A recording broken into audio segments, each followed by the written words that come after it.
iminsi mikuru itatu nabonye umuntu ajagira ari uwashimishije n'umugoze ku gatima iyo umukwe n'umugeni barebana bakamwenyura nanjye ubwanjye numva rwose ibitwenge binyuzuye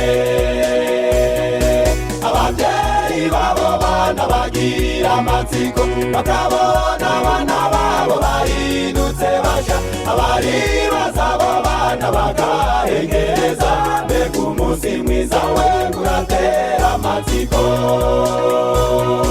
amaso ku maso bakarebana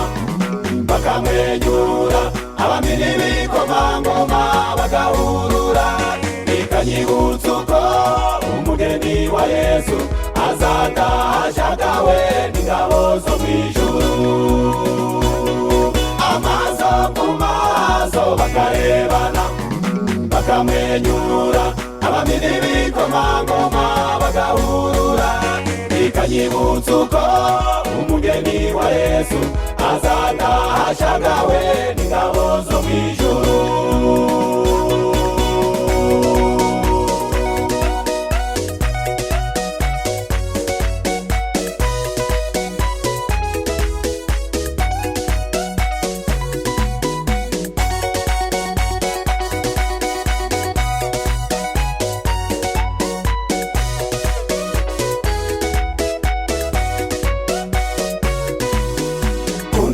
n'amaso ku maso wawe ukiri muzima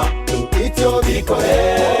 kundana n'amaso ku maso wawe ukiri mu mwuka bikore kundana n'amaso ku maso wawe ukiri muzima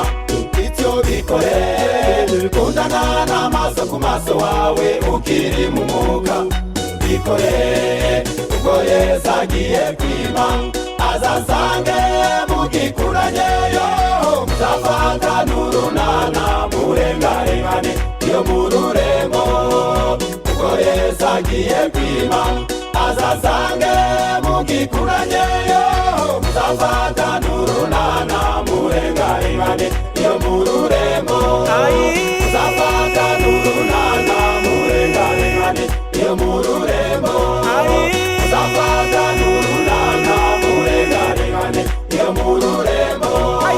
muzafata n'urunana murengarengane iyo mu rurembo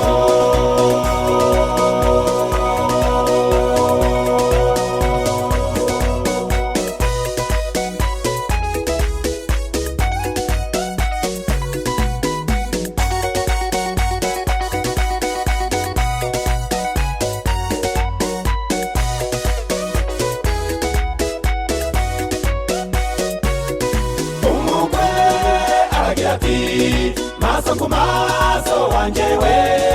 urinda mu bagore wagereranije n'amavuta ya elayo umugani aragira ati ijwi ry'umukunzi wanje riraje asimbuka nk'impara mu misozi